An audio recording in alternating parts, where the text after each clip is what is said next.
श्री राम, जय जय श्री राम। अब मैं आग्रह करती हूँ आगरा लोकसभा के प्रत्याशी प्रोफेसर एसपी सिंह बघेल जी आए और पुष्प और स्मृति चिन्ह देकर माननीय प्रधानमंत्री जी का स्वागत करें।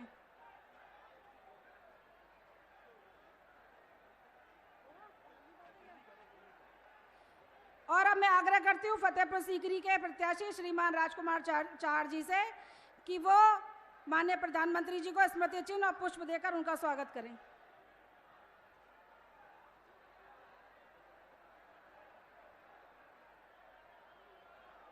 अब मैं पूरे अनुरोध और आग्रह के साथ अपने यशस्वी मुख्यमंत्री जी श्री योगी आदित्यनाथ जी से आग्रह करूंगी कि वे अपना स्वागत भाषण पर उद्बोधन देने की कृपा करें।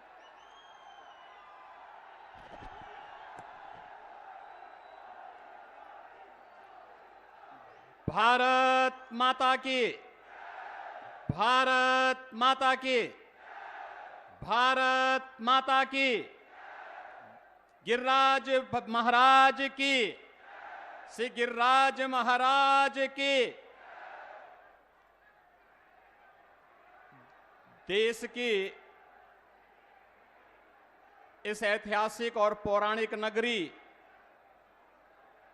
आगरा में देश के यशस्वी प्रधानमंत्री और दुनिया के सबसे लोकप्रिय राजनेता आदरणीय श्री नरेंद्र मोदी जी का आगमन हुआ है।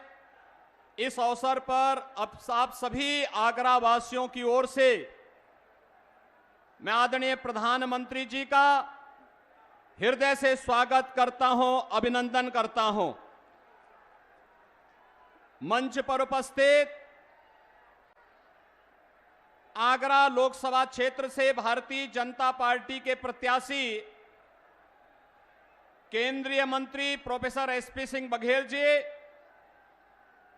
फतेहपुर सीकरी लोकसभा क्षेत्र से भारतीय जनता पार्टी के प्रत्याशी लोकप्रिय सांसद श्री राजकुमार चाहर जी, उत्तर प्रदेश सरकार के मंत्रिमंडल के मेरे सहयोगी गण श्रीमती बेबी रानी मौर्य जी, श्री योगेंद्र उपाध्याय जी, श्री धर्मवीर प्रजापति जी, सभी माननीय जनप्रतिनिधिगण, भारतीय जनता पार्टी और सहयोगी दलों के सभी हमारे पदाधिकारीगण और उपस्थित बहनों और भाइयों, आज आदरणीय प्रधानमंत्री जी का मार्गदर्शन ब्रजभूमि के इस पौराणिक और ऐतिहासिक नगरी से जुड़े हुए जनपद आगरा वासियों को प्राप्त होने जा रहा है।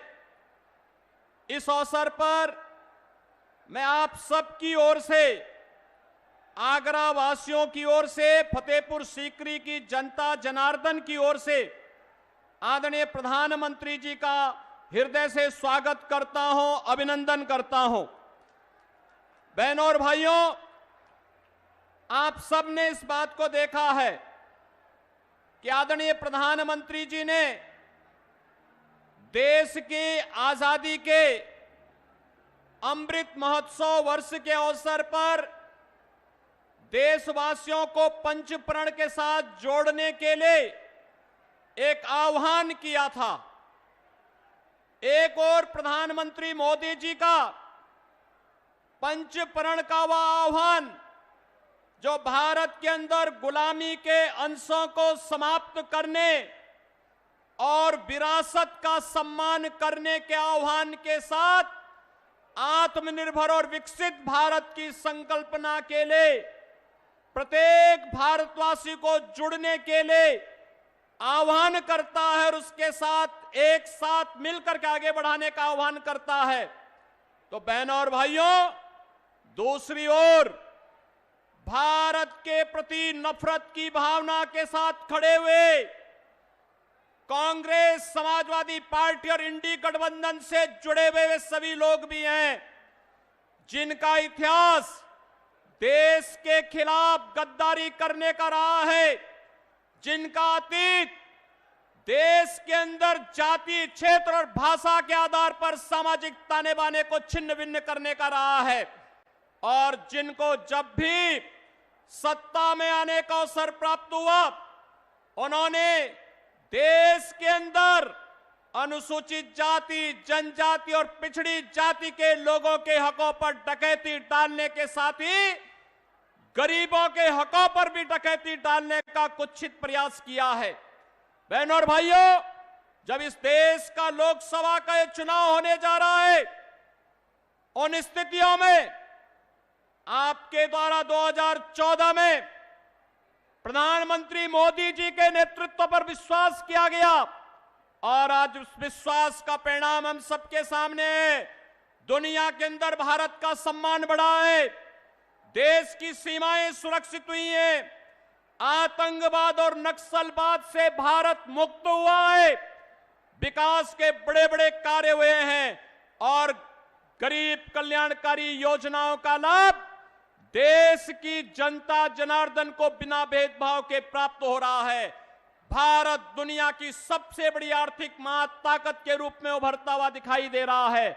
जिन लोगों को भारत के अंदर गरीब कल्याणकारी योजनाएं, विकास की योजनाएं, सुरक्षित भारत अच्छा नहीं लग रहा है, वे लोग फिर से षड्यंत्र करने के लिए आपके बीच आए हैं और इसीलिए आप सबका आह्वान करने के लिए कि आपके वोट ने देश की तकदीर और तस्वीर को बदलने में बड़ी भूमिका का निर्वहन किया। 10 वर्ष में एक नए भारत का हम दर्शन कर रहे हैं।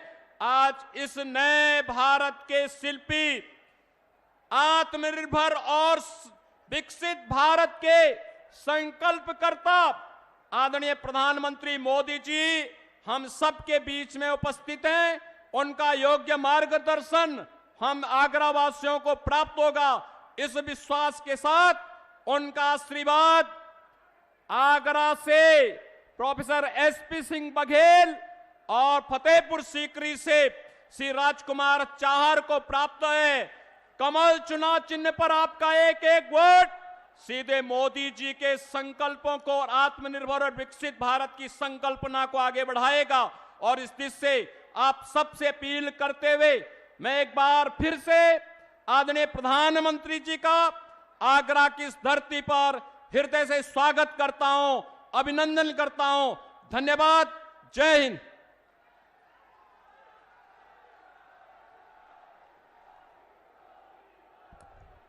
मोदी मोदी मोदी मोदी। बहुत जोश। भारत के ही नहीं, पूरे विश्व के नेता जिनको सुनने के लिए आगरा की जनता यहाँ पर एकत्रित हुई है, ऐसे परम आदरणीय श्री नरेंद्र भाई मोदी जी को उद्बोधन हेतु मैं सादर आमंत्रित करती हूँ।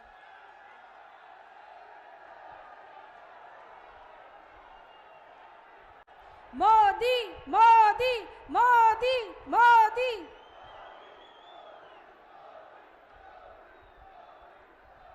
राधे राधे।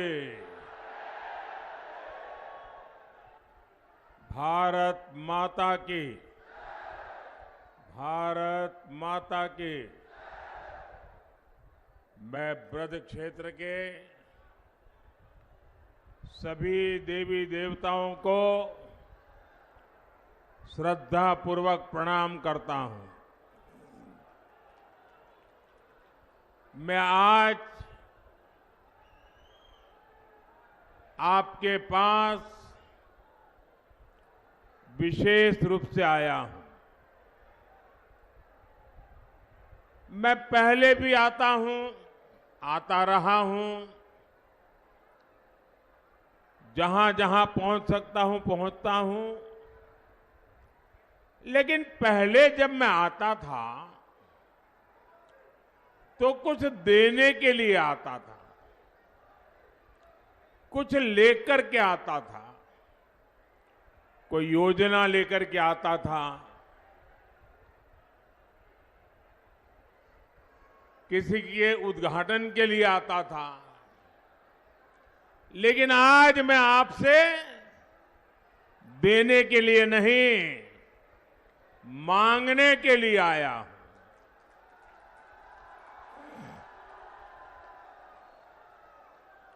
मैं आपसे विकसित भारत के लिए आशीर्वाद मांगने के लिए आया हूं।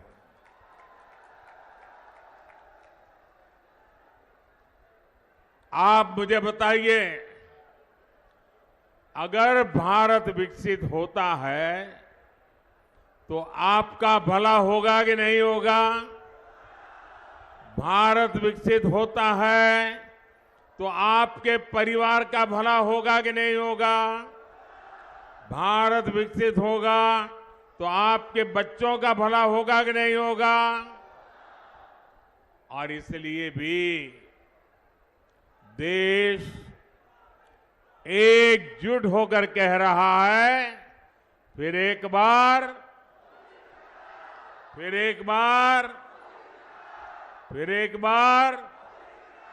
साथियों, भारत की बढ़ती हुई शक्ति कुछ ताकतों को पसंद नहीं आती है। अब जैसे यहां डिफेंस कॉरिडोर बन रहा है,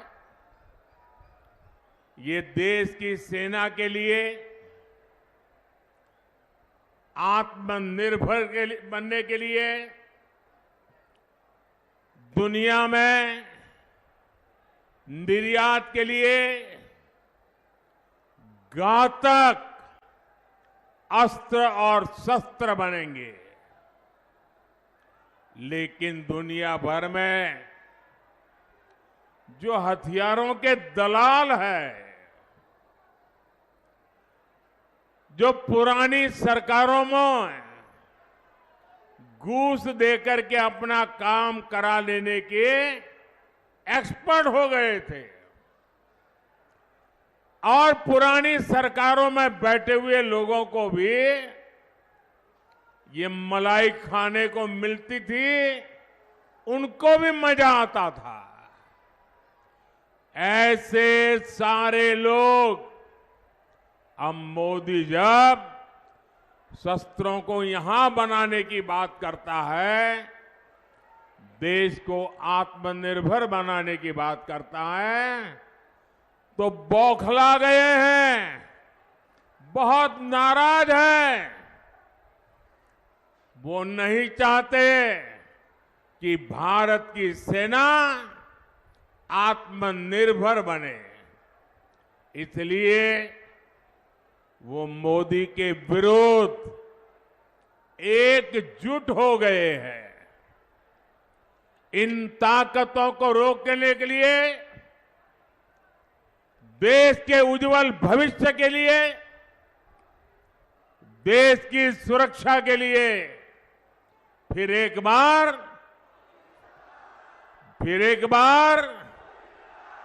बीजेपी एनडीए सरकार लाना बहुत आवश्यक है। भाइयों और बहनों, मोदी की गारंटी सबका साथ, सबका विकास की है, लेकिन सपा कांग्रेस के इंडी गठबंधन के लिए देश से भी पहले उनका वोट बैंक और उनके लिए उनका वोट बैंक खास है। हमारा 10 साल का ट्रैक रिकॉर्ड हो या फिर भाजपा का संकल्प पत्र, हम जोर दे रहे हैं सैचुरेशन पर। कल्याणकारी योजनाओं का लाभ सबको मिले, पूरा लाभ मिले, बिना बिचौलियों को मिले, बिना रिश्वत को मिले, और जो हकदार है उस हकदार को अवश्य मिले। ये भाजपा का सैचुरेशन मॉडल है। क्योंकि जहां सैचुरेशन होता है वहां सभी हकदार को उसका हक मिलता है। हमारा सेक्युलरिज्म भी वही है कि बिना भेदभाव के लिए जो भी योजना जिसके लिए बने, बिना धर्म जाति भेदभाव सबको मिलना चाहिए। सच्चा सामाजिक न्याय भी यही है जब आप बिना भेदभाव, बिना अपने पराए, बिना रिश्वतखोरी सबका हक पूरा करते हैं, तो इससे बड़ा सामाजिक न्याय क्या हो सकता है। और आपने देखा होगा, फ्री राशन हो, मुफ्त इलाज हो, पक्का घर हो, टॉयलेट बनाना हो, नल से जल देना हो, ये सारे लाभ हर लाभार्थी को मिले, बिना भेदभाव को मिले, ये मोदी की गारंटी है। अच्छा, मेरा एक काम करोगे? करोगे? सब लोग अगर हाथ ऊपर कर बताओगे तो मैं बताऊंगा। करोगे? पक्का करोगे? देखिए, मैं दिन रात मेहनत तो करता हूं और यहां उत्तर प्रदेश में मेरी हर योजना को नीचे ले जाने में योगी जी भी रात दिन मेहनत करते हैं। उनकी पूरी सरकार मेहनत करती है। फिर भी जब आप गांव में जाएंगे, इलाके में जाएंगे, सोसाइटी में जाएंगे, हो सकता है दो चार लोग ऐसे मिल जाए जिनको अब तक ये योजना नहीं पहुंची है। तो मेरा एक काम करेंगे, जिनकी योजना नहीं पहुंची है उनकी सूची बनाना और उनको कहना कि मोदी जी ने आगरा में आए थे, गारंटी दी है कि जिनका बाकी रह गया है तीसरे टर्म में उसका भी पूरा हो जाएगा। ये बता देंगे।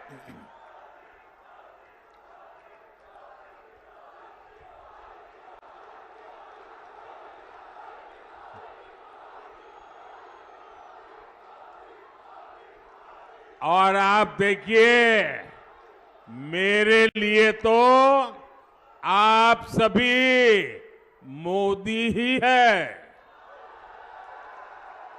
और इसलिए मेरी गारंटी आपके माध्यम से जरूर पहुंचेगी। साथियों, जब एक के बाद एक गरीब के सशक्तिकरण के हम काम कर रहे हैं,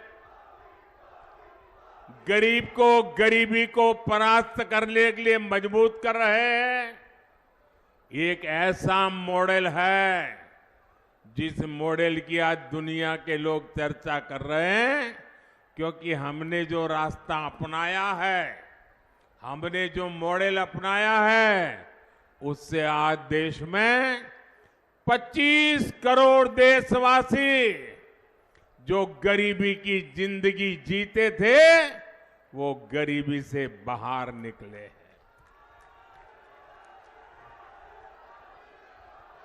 साथियों, मोदी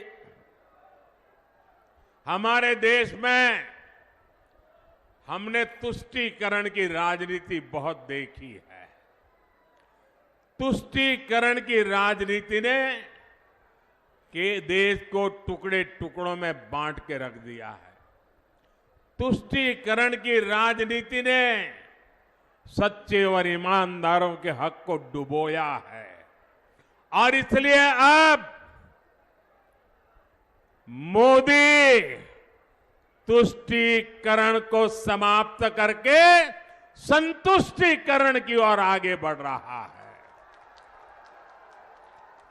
हमारा रास्ता तुष्टीकरण का नहीं है, हमारा रास्ता संतुष्टीकरण का है।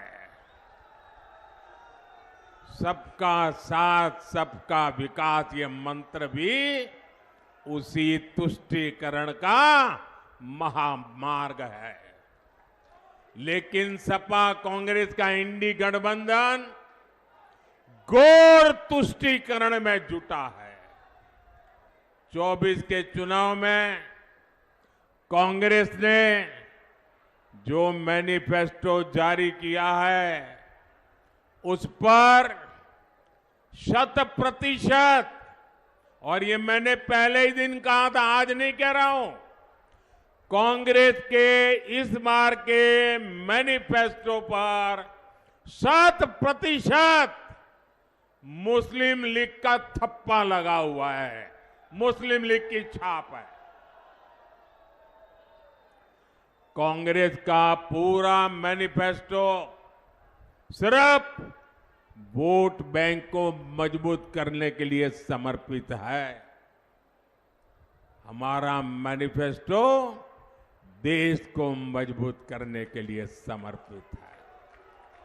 साथियों, आजादी के बाद से ही ये स्पष्ट हो गया है कि भारत में धर्म के आधार पर कभी भी आरक्षण नहीं दिया जाएगा। ये संविधान सभा में चर्चा करने के बाद तय हुआ है।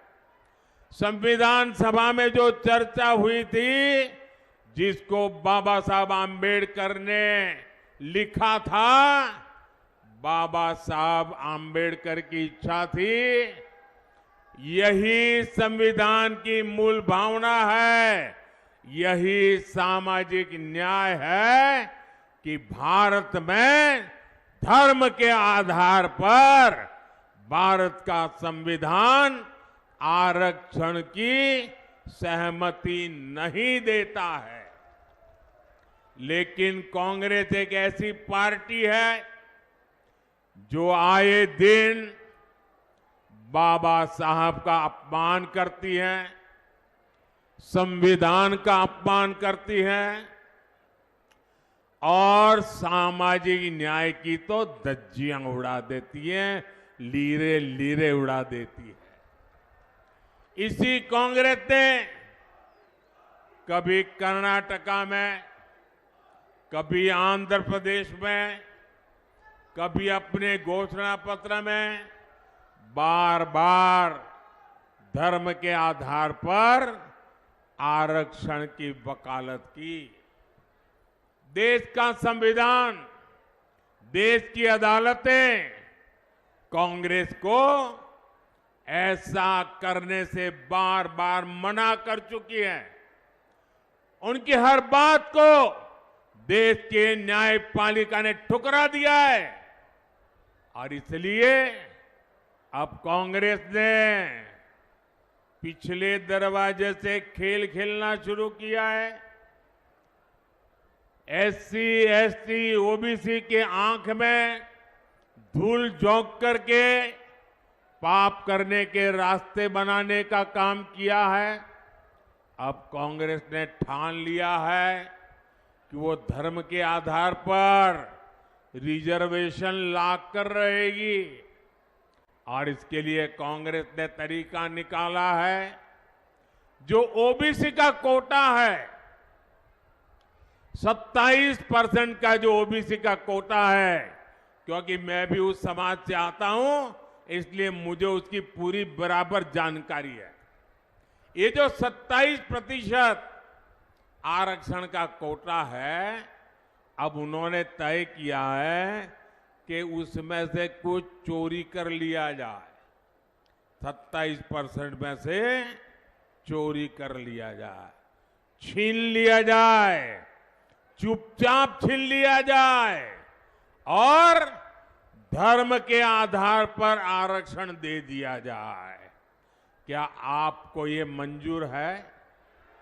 ये आप सहन कर सकते हैं? ये आप स्वीकार कर सकते हैं? देखिए कर्नाटका ने क्या किया। कर्नाटका ने, वहां की कांग्रेस की सरकार ने रातों रात कर्नाटका में जितनी भी मुस्लिम जातियां हैं, छोटी मोटी धनी पढ़ी लिखी, सभी जातियों को रातों रात एक कागज पे थप्पा मारकर उनको ओबीसी बना दिया, रातों रात। और उनको कह दिया कि जो 27% है ना, अब आप उसके मालिक हो, जाओ लूट लो। ओबीसी के हक पर डाका डाला है। ये डाका है कि नहीं है? ये डाका है कि नहीं है? जरा पूरी ताकत से बताइए भाई, ये डाका है कि नहीं है? जरा इधर से माताएं बहनें बताइए, डाका है कि नहीं है? कांग्रेस का इरादा यूपी में भी यही खेल खेलने का है, यही कारनामा दोहराना है। देश में जहां जहां मौका मिले, ये पिछले दरवाजे से चोरी छिपी से ओबीसी का हक लूट लेना, एससी का हक लूट लेना, एसटी का लूट लेना और उनको दे देना। और इसमें उसे समाजवादी पार्टी का पूरा साथ मिल रहा है। आप याद कीजिए 2012 में उत्तर प्रदेश विधानसभा चुनाव से ठीक पहले कांग्रेस की केंद्र सरकार ने तब भी ऐसी ही कोशिश की थी। इन्होंने ओबीसी के आरक्षण का एक हिस्सा धर्म के आधार पर माइनॉरिटी को देने का फैसला किया था, लेकिन तब ये अपने इरादों में सफल नहीं हुए। यूपी के लोगों को और विशेषकर ओबीसी समुदाय को कांग्रेस और सपा का ये खतरनाक खेल, कांग्रेस और सपा का ये खतरनाक खेल, ये मेरे ओबीसी भाइयों बहनों को समझना पड़ेगा। दलितों को, वंचितों को, पिछड़ों को ये सपा कांग्रेस का खेल समझना पड़ेगा। यहां यूपी में हमारे कुर्मी, मौर्य, कुशवाहा, यादव, जाट, गुजर, राजभर, तेली, पाल, ऐसी अनेक ओबीसी जातियां हैं। उनका हक है, भारत के संविधान के अनुसार हक है। तो इनसे छीनकर समाजवादी पार्टी और कांग्रेस अपने चहेते वोट बैंक को देना चाहते हैं। समाजवादी पार्टी अपने वोट बैंक की खातिर यादवों, पिछड़ों से ही सबसे बड़ा विश्वासघात कर रही है। तुष्टीकरण में डूबी समाजवादी पार्टी और कांग्रेस दोनों की एक ही प्रकार की सोच है। और यहां उत्तर प्रदेश में जो दो लड़कों में दोस्ती है ना, इसका भी आधार ये तुष्टीकरण की राजनीति ही है। दोनों मिलकर भाषण में तो ओबीसी ओबीसी करते हैं और पिछले दरवाजे से ओबीसी का हक छीनकर अपने वोट बैंक को मजबूत करने के लिए देना चाहते हैं। आप मुझे बताइए, क्या आप, जरा मैं आप सबसे सुनना चाहता हूं, क्या आप कांग्रेस सपा को ये पाप करने देंगे? ये बेईमानी करने देंगे? ये आपके अधिकार को लूटने देंगे? भाइयों और बहनों, योगी जी के मुख्यमंत्री बनने से पहले यहां इंडी गठबंधन वालों का नारा क्या होता था, आप भूल गए होंगे, क्योंकि योगी जी के राज में ऐसा होता नहीं है, इसलिए आप भूल गए हो। मैं जरा याद कराना चाहता हूं, उस समय नारा क्या था? जो जमीन सरकारी है, जो जमीन सरकारी है, वो जमीन हमारी है। था कि नहीं था ऐसा नारा? ऐसा नारा लगता था कि नहीं लगता था? और लखनऊ में जो बैठी थी ना सरकार, वोट बैंक वाली सरकार, उनका आशीर्वाद रहता था। ये योगी जी की सरकार आई तो ऐसे लोगों को सही जगह पर पहुंचाया।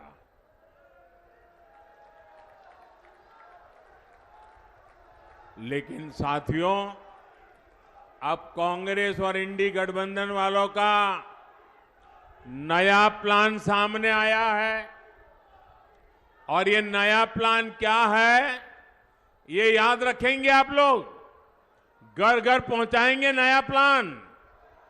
जरा इधर से आवाज आए, पहुंचाएंगे। पीछे से आवाज आए, पहुंचाएंगे। जो दूर दूर है वो भी जरा बताए, पहुंचाएंगे। इनका जो नया प्लान है, याद रखना, कांग्रेस की लूट, कांग्रेस की लूट जिंदगी के साथ भी, जिंदगी के बाद भी। अब बोलेंगे आप लोग, कांग्रेस की लूट जिंदगी के और कांग्रेस की लूट जिंदगी के बाद भी, जिंदगी के। कांग्रेस के लोग कहते हैं,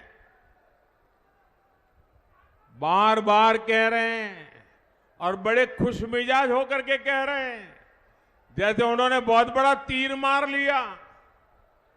वो कहते हैं, अब आपकी सबकी संपत्ति की जांच होगी। एक्सरे, कांग्रेस के शाहजादे की एक्सरे मशीन अब बहनों बेटियों की अलमारियों में पहुंचेगी। शाहजादे की एक्सरे मशीन लॉकर में पहुंचेगी। अरे किसी गरीब मां ने कुछ अपनी बेटी के लिए बचा करके रख करके जवार बाजरे के डिब्बे में रखा है ना, तो उनकी एक्सरे वहां भी पहुंचेगी। इन्होंने मंगलसूत्र दबा के रखा है, तो वहां भी इनकी एक्सरे पहुंचेगी। और थोड़ा बहुत जहर गहना जो रखा होगा, ये सपा कांग्रेस की सरकार आई तो उस पर डाका डालेगी, कब्जा करेगी। ये उन्होंने घोषणा की है, ये मैं नहीं कह रहा हूं, उनके बड़े बड़े दिग्गज कह रहे हैं, खुद शाहजादे कह रहे हैं। क्या आप, हमारी माताएं बहनें, जरा मुझे बताइए, आपके पास जो स्त्री धन है, आपके पास जो मंगलसूत्र है, क्या ये आप किसी को लेने देंगे? किसी सरकार को लेने देंगे? देश की कोई माता बहना लेने देगी? अरे सर कटवा देगी, लेकिन वो कभी नहीं देगी, ये इनको मालूम नहीं है।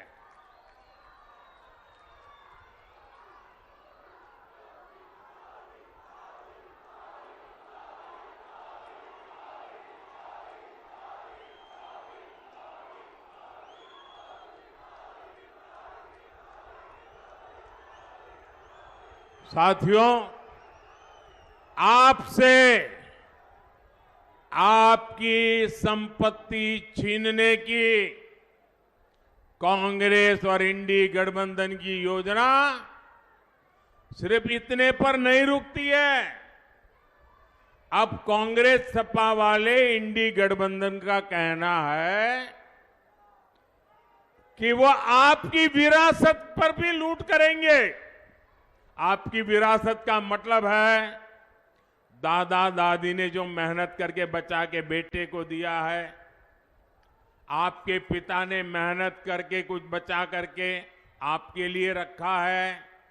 जिस दिन वो नहीं रहेंगे तो फिर ये इंडी गठबंधन कांग्रेस गठबंधन ने घोषणा की है कि वो आपके परिवार के लोगों को मिलने से पहले 55% आधे से ज्यादा सरकार उस पर कब्जा कर लेगी, बाकी बचा वो आपके नसीब में आएगा।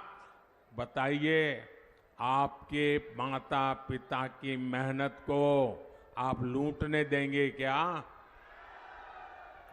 यानी आज जो संपत्ति आप आने वाली पीढ़ियों के लिए जोड़ रहे हैं, आपके बाद उस पर भी ये लोग आधे से ज्यादा टैक्स लगा करके लूटना चाहते हैं।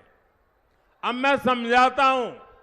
मान लीजिए आपने अपने बच्चों के लिए 4 कमरे का घर बनाया है, तो आपके बाद सिर्फ 2 कमरे आपके संतान को मिलेंगे, 2 कमरे कांग्रेस सपा की जो सरकार बनेगी वो सरकार उसको हड़प कर लेगी। मान लीजिए आपके पास 10 बीघा खेत है, तो 5 बीघा ही आपके बच्चों को मिलेगा, बाकी कांग्रेस सपा की जो सरकार है वो हड़प कर लेगी। आप अपनी संपत्ति क्या कांग्रेस सपा के भ्रष्ट पंजे के हाथ में जाने देंगे? जरा पूरी ताकत से बनाइए, मुद्दा बड़ा गंभीर बनता जा रहा है। जाने देंगे? आपको गुस्सा आ रहा है कि नहीं आ रहा है? साथियों, एससी, एसटी, ओबीसी के हक पर डाका डालने और बहनों के मंगलसूत्र पर नजर डालने से पहले जरा इंडी गठबंधन वालों, ये दीवार पर लिखा हुआ पढ़ लो और कान खोलकर सुन लो। जब तक मोदी जिंदा है,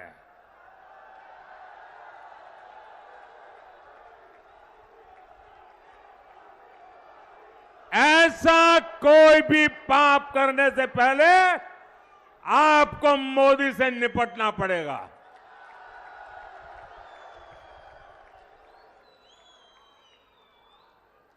हमारा संकल्प है, जो भ्रष्टाचारी है उनकी जांच होगी। जिन्होंने गरीबों को लूटा है, वो लूट का पैसा गरीबों को वापस मिलेगा। ये जो भ्रष्टाचारी है, इनके पास जो लूट का पैसा है निकल रहा है, जो बंगले गाड़ियां जब्त हो रही हैं, ये जनता को कैसे लौटाया जाए, इस पर मोदी तेजी से काम कर रहा है, रास्ता खोज रहा है।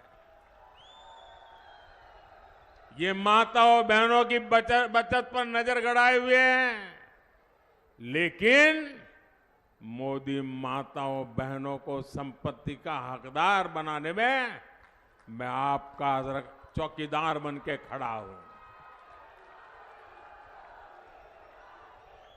बीते 10 वर्षों में मोदी ने 4 करोड़ पक्के घर बनाए हैं। इनमें से 3 करोड़ से अधिक पक्के घर माताओं बहनों के नाम मिले हैं। ये मेरी माताओं बहनों की ताकत है। मोदी ने बहनों के जनधन बैंक खाते खुलवाए ताकि सरकारी लाभ का सीधा पैसा घर की माता बहन के खाते में जाए। और अब मोदी की गारंटी है कि 3 करोड़ बहनों को, आंकड़ा याद रखिए, 3 करोड़ बहनों को लखपति दीदी बनाया जाएगा। आज देश का युवा आत्मविश्वास से भरा हुआ है, आशावान है, सामर्थ्यवान है, कर्तृत्ववान है और मुझे मेरे देश के युवाओं पर नाज है। मैं दुनिया में जाता हूं ना तो मुझे लोग पूछते हैं, मोदी जी इतने बड़े बड़े काम, इतने बड़े बड़े सपने। मैंने कहा इस सपनों की ताकत मुझे मेरे देश के नौजवानों से मिलती है, उनके सामर्थ्य से मिलती है। आज देश में नए नए अवसर बन रहे हैं, नए नए सेक्टर खुल रहे हैं। युवाओं की हर आकांक्षा का ध्यान हमारी सरकार रख रही है।